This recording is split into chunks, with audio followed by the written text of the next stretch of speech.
Hey, we're the Massholes. We're on the West Coast. We're the West Coast Massholes. We're the Massholes on the West Coast. We were from Mass. We were holes when we're there, but we came out here and now we're West Coast Massholes. Hey, everybody. Welcome to West Coast Massholes.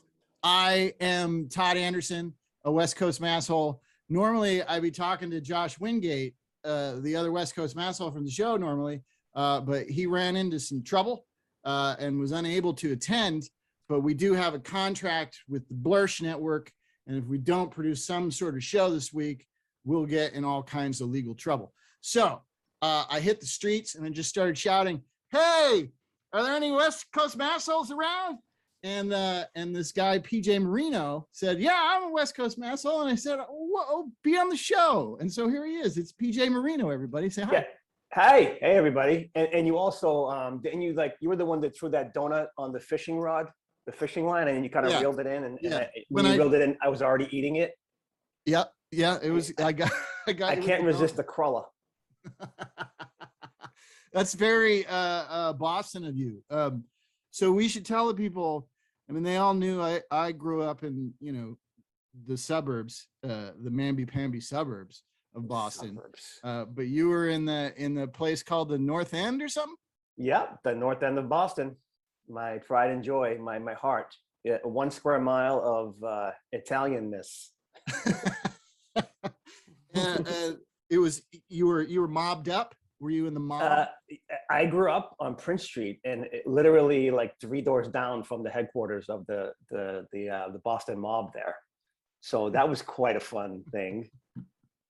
Really fun when you're a kid. You don't, when I was a kid, I didn't know what they were. They were just these really nice guys that dressed really well and hung out with big watches and rings. And they were like really, everybody loved them. Everybody would come up to them and give them kisses on the cheeks. And they were just cool guys. And I would do little favors for them. Like they would say, "Hey, grab me the paper, PJ, grab me the paper, grab this, go up the street for me." And I would do little errands for them. And they would throw me a couple bucks. And I'm like, "Wow, that's really cool. I made a couple bucks for doing nothing." So you were like Ray Liotta in Goodfellas. I mean, I could have been, I think. But no, but what's really funny is that moment when, I don't know how old I was, maybe 10 or maybe 10, 11, when it hits you, when I comprehended oh, that's what they are. I was like, so I'm like, well, that kind of changes things. Can I say no if they ask me a favor? They're gonna get mad. But no, they were just to the neighborhood, they were they took care of everybody. They were a great guy. I mean, obviously behind the scenes, there was your mom always yelling at you to stay away from those guys? No, because everybody loved them. They were the guy that hung out the most was Mike Angiulo, and he was like Uncle Mike. He was just Uncle Mike to everybody. He was like having another uncle. So to my family too, to everybody's families. I mean, they were just there, and they were fixtures, And so it wasn't the movie stereotype. Like every movie, Goodfellas, right. Johnny Dangerously has this, for God's sake. The mom is like, "Stop hanging out with those ne'er-do-wells." I think that happens when you start to turn 18, and then all of a sudden you're looking for what you want to do with your life, and then the parents are like, "Okay, yeah, you can't be doing that. We don't want." They were like, go to school, go to college, and that's what I did. But but when you're a kid, they don't. So, but it was always, the errands were always, go get me a paper. Yeah, it's like errands. Grab me a cruller. It never got dicey. No, for me, no. I think it was one of those things that if you wanted to apply to the company, they would take your application, but they didn't really seek anybody out, I don't think. I see. They didn't try to sneak in a, "Hey, can you bring this paper bag, a couple bucks?" And it wasn't like the Scientology approach, like, "Would you like to come in for a second? And now you can't leave." Wait, did the mobsters ever give you a personality test? No. We all had the same personality growing up. Everybody in the North End. It was just, loud, gregarious, funny, and lover of pasta. Pasta, being stereotypical, but it was just honestly, I wouldn't trade that childhood for the world. It was so much fun growing up there. It was just like having a big party all the time, because everybody knew each other, and you know, you all took care of each other. It was also crowded. You know, we all grew up in little apartments.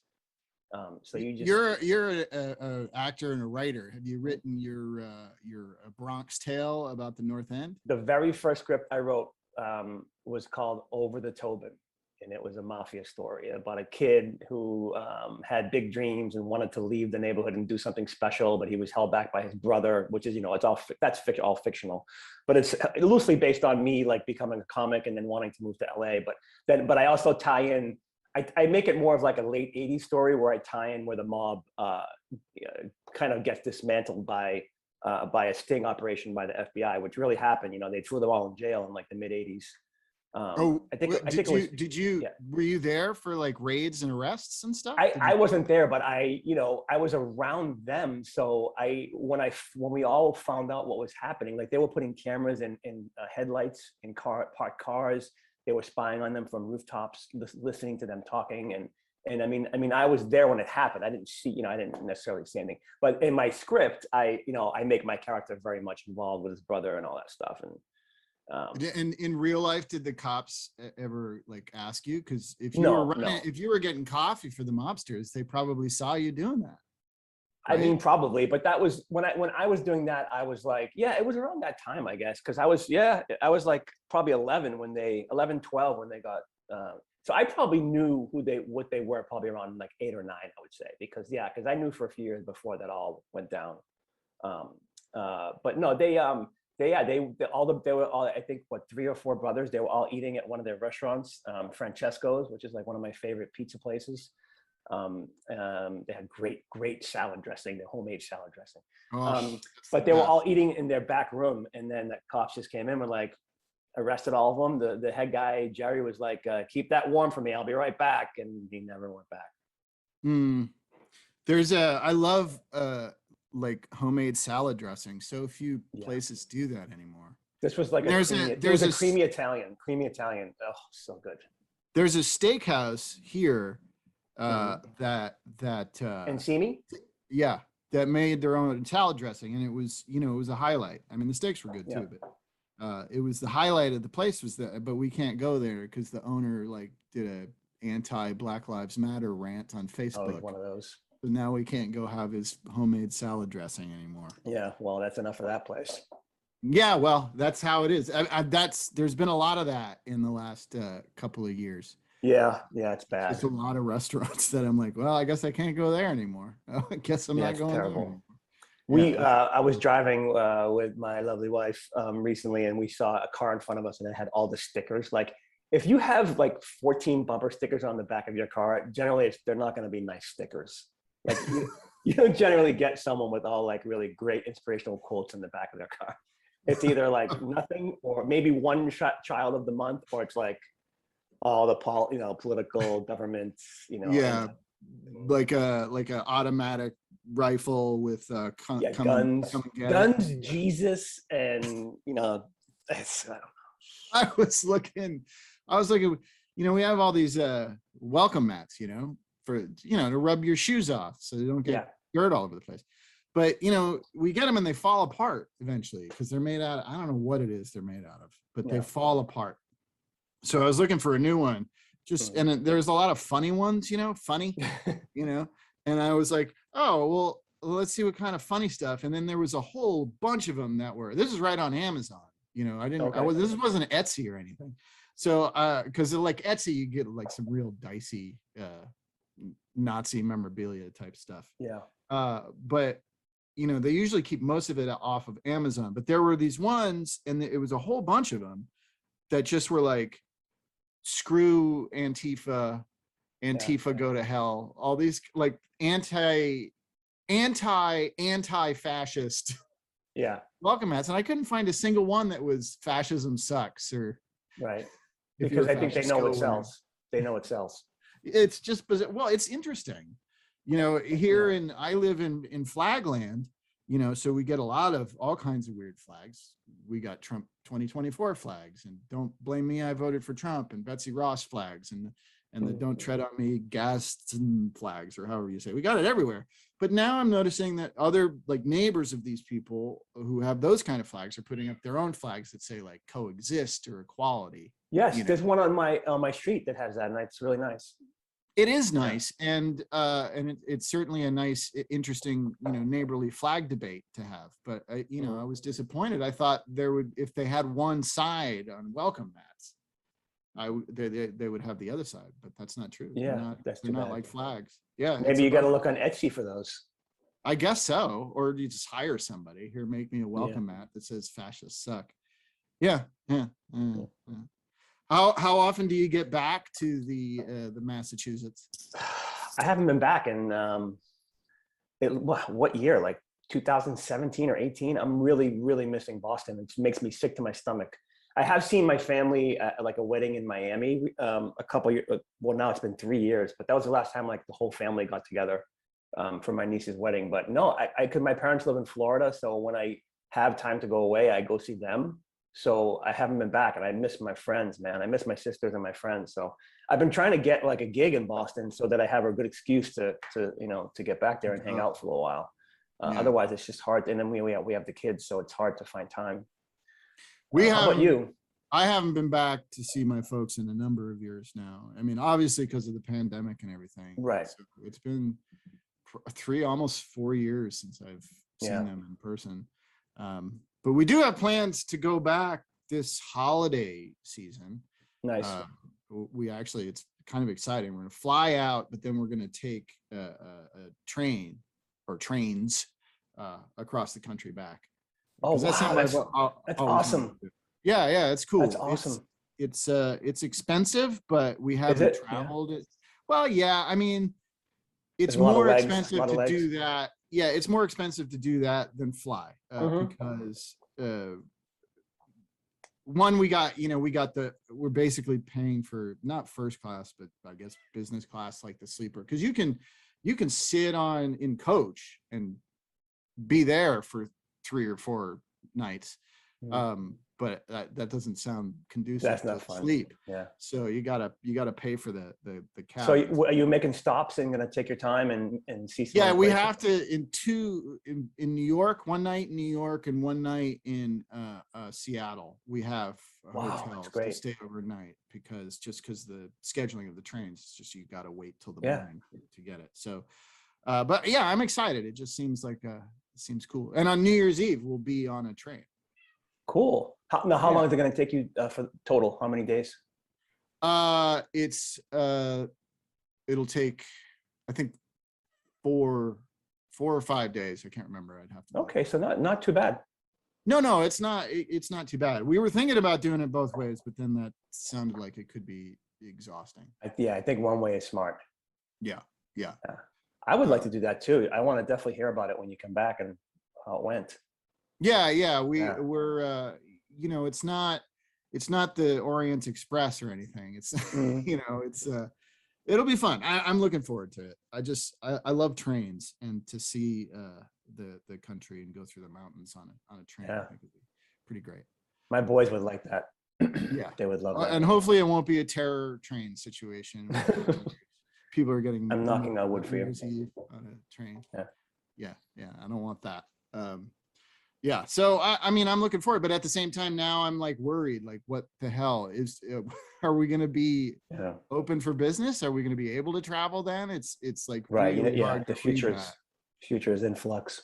Yeah, I mean, and just given that my wife and son are back in person. She is a teacher, him as a student. In his school, he's been.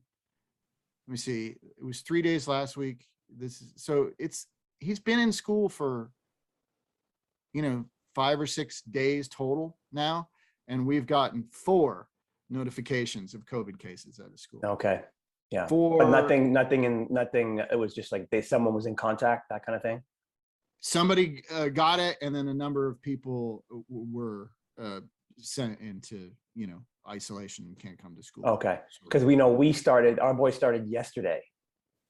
And yesterday we got the first email that someone had come in contact, but it didn't involve our kids. They didn't have to do anything differently, but Yeah, it didn't let you know. involve Yeah. my kid either, and that's great. It's just It's gonna be like this all year. Yeah, it's gonna be like this all year. Yeah, exactly. But it's because it's so immediate and it's happening so often. It just feels like, how is this doable? It just seems like how I mean, if we stay open, great. And if there's I mean, it's good that they're on top of it, clearly. Yeah. You know, like my wife's school has got, testing. I can't imagine getting a whole student body of elementary school kids through testing. Yeah. That's got to be a logistical nightmare. But good that they're doing it, but it just seems like there's so many cases and there's breakthrough cases, and I know the percentages are really small, and that's what everybody always says, but I'm like, but anecdotally, I'm hearing shit every day. Right. I'm hearing stuff about cases at school. I'm hearing breakthrough cases. I know a number of people who are fully vaccinated who've gotten it, Delta variant, and it's just like, and now I'm hearing about the Lambda variant in Peru or whatever. So the whole thing is just kind of scary to me, and I don't understand it. Yeah, and I'm sort of like, I'm hoping they can get the kids vaccinated by like December. They're saying maybe. I'm hoping it's soon. And that would be great. That'll be a big help, I think. Little kids, like that element of it is scary to me, because my wife works with them all the time. Yeah.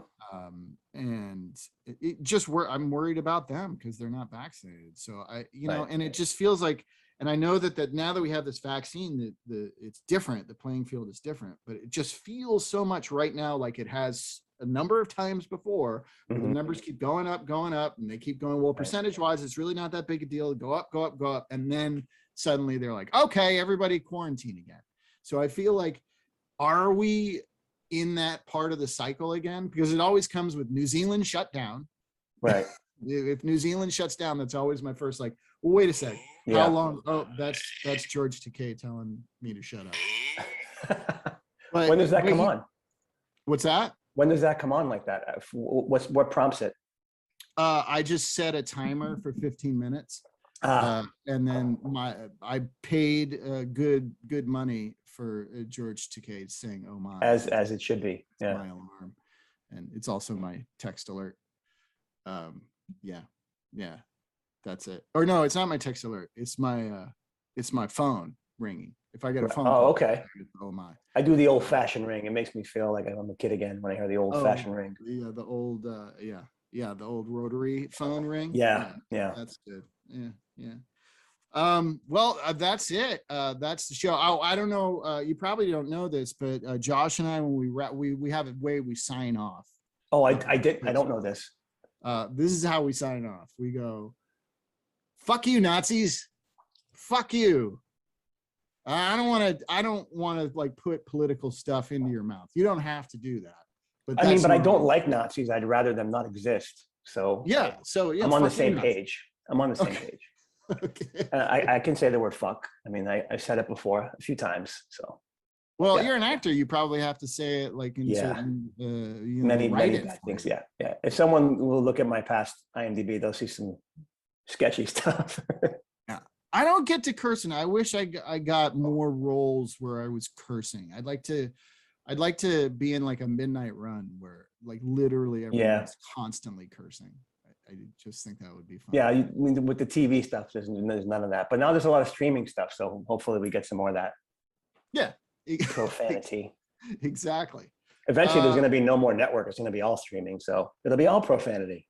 Yeah. And then what am I going to do for money? Because I make my money doing commercials. I don't but there's always sports, so there's always going to be something with commercials. That's true. That's true. But it is dying slowly dying. Well, and they don't pay as much because they put them, instead of putting them on networks, they put them in gas station pumps. Right. It doesn't pay us as well. Well, maybe I can just crawl through another 5 years of this career. We'll figure it out, Todd. We're gonna keep going. And hey, I'm still writing stuff, and I'm gonna find something that we're gonna do together, and it's gonna be awesome. Oh, I look forward to it. We're gonna get paid, and we're gonna get paid. We're gonna get paid, you guys. DJ Marino is getting me paid. I am.